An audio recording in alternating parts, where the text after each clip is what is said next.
Hey everyone, John Kolb and Dave Rothrock with The Ranting Angler. This video is on identifying mid-season hatches. So we are on the East Coast in north central Pennsylvania. If you haven't checked out our early season hatch video, make sure you check that out. I'll leave a link in the comments. And then this video is going to focus on that time frame from late April going into May and even possibly June. All right, so here's the first fly. What size do you normally see this fly in on the water? So what we've got here is a really large mayfly. We've now gone past the size 18s and 16s and 14s of earlier season. And now we see a really large mayfly that actually is the equivalent of a size 10. That's big, it really is. Most people would recognize this fly. It's Macrophyrium vicarium. Common name, marsh brown. I think that's pretty obvious from the coloration. Now, we don't see them hatch in March, so with regard to the name, we're not going to worry about that part of it. But what we're looking at now, like I say, is a really large mayfly. And what's different about marsh browns, and it'll also apply to the next fly we're going to be looking at, is most mayflies will hatch in earnest in great numbers during a fairly short period of time during the day. That's not the case with marsh browns. They hatch sporadically, and they hatch over a prolonged period of time throughout that day.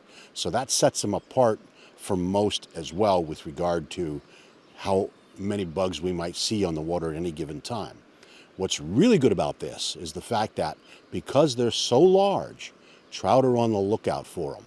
So there are many times that what I'll do is I'll actually go ahead and probe the water with a marsh brown dun, not having seen any actual hatch.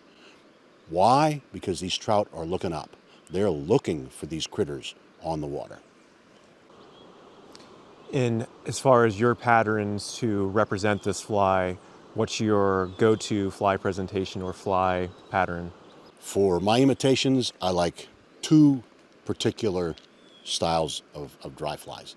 One is a comparadun, the other is a parachute. I'll fish more parachutes than I will comparaduns, only because it seems like they will float a little bit better for a longer period of time before I have to dress them again or change flies. So those are the types of patterns that I really like to fish for these large mayflies. So here is our second fly. And again, size-wise, what size are you normally seeing for this fly? These would be size 12s. This fly, surprisingly, is also Macrophyrium vicarium. Now, common name is gray fox. If you go back a number of years ago, the entomologists told us that this was a totally different species of mayfly from marsh brown. They told us there was a difference in a gill and some other significant anatomical characteristics. Then later on, the entomologists changed their mind and said, nope, what it is it's just a smaller, lighter version of the marsh brown. Now, what's interesting is what'll happen is you'll see the marsh browns hatching at first. Then, after, let's say, maybe 2 weeks or so, we'll see the gray fox start emerging, and far less of what we would identify as marsh browns. But they are still the same species of mayflies. You can see the difference, and obviously my patterns reflect that. Where the marsh brown is more tannish with the slightest yellow in the body, these are much lighter. They're much yellower with just a smidgen of tan in the body. And by the same token too, the hackles that I use for my parachutes, and again, most of my patterns for the gray fox are parachutes. I'll use completely different material for wings, and I'll also use a lighter hackle to float that dry fly. So here is the next pattern. And again, same question, what size is this fly normally when we see it in nature or on the water? These, when they first start hatching, are going to be 12 to 14s. Everybody should know what this is. It's Ephemerella invaria, or what we call sulphurs.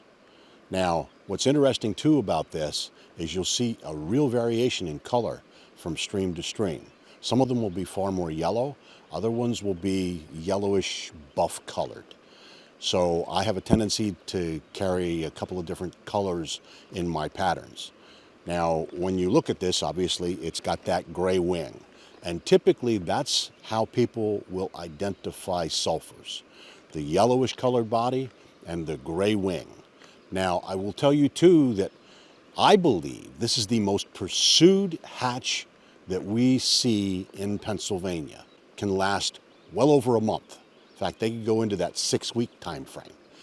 That means that we have far more anglers pursuing sulphur activity than what we have pursuing pretty much anything else that we might see throughout the season.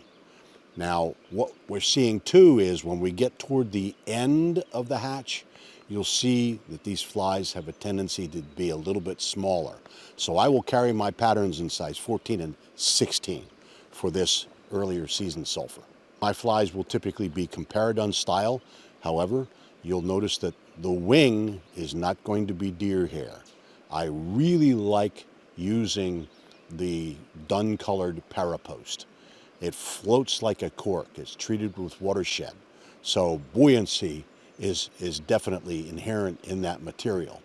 And then too, I will also tie parachutes. So those are the two pattern styles that I really prefer most. So here is our next fly. So again, size-wise. Size-wise, now you're looking at 18s. I've seen them size 20 on some streams. This seems to appear once the larger sulphur hatch has waned. Now, in years gone by, we would call this the pale evening dun. Latin name is Ephemerella dorothea. No, I didn't stutter. There's actually 2 Dorotheas in that name. You'll see that in many instances, the color is going to be just a little bit lighter than the earlier sulphurs, and you'll notice too that the wing is going to be more light dun colored rather than medium, or even at times I've seen the larger sulphurs have that darkish dun wing. And again, when we talk about patterns, I'm generally fishing either parachutes or small comparaduns. I just feel that they seem to work the best for me. So our next fly, again, we'll talk about size. This is 14 to 16. Now, what's interesting is a lot of people would say this is a sulphur, and that's fine. No problem with calling it a sulphur, but it's not an ephemerella. In fact, this is a cousin of the quill Gordon. Now, common name that we used to refer to this bug as in years gone by was pink lady. And you can see why. Look at the abdomen color. Now, this is really a bright colored abdomen. The females, you'll see, have that reddish pinkish color along with that yellow in the abdomen. We still have the dun wing. You notice that, and that's important. That's why we have a tendency to refer to this as a sulphur. Now, the males will be more olive colored, but obviously, when it comes to protein, the females have more protein because they have eggs in that abdomen that are going to develop. And that being the case, that's also what gives this dun so much color. One of the characteristics that really separate these from the other sulphurs is the fact that we have some markings on the legs. The other sulphurs, the ephemerellas, don't have that. Their legs are solid color. But when you catch one of these, if you have an opportunity, not only is that one of the identifying characteristics, but also now, which we haven't mentioned earlier in any of the other ones, there's only 2 tails versus 3 in the other sulphurs.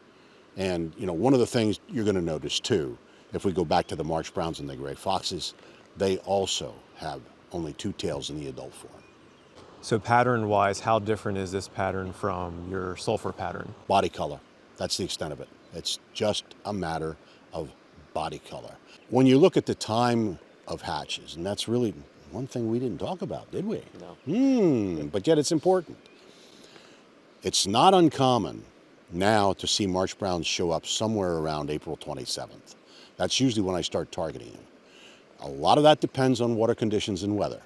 If we have really cold water and unseasonably cool air temperatures, then we may see this pushed off until the very beginning of May.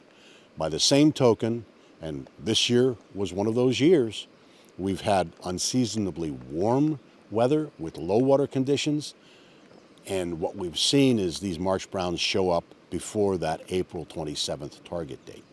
Now, like I said, you're going to get into the gray fox somewhere around 2 weeks after you see the March brown activity begin.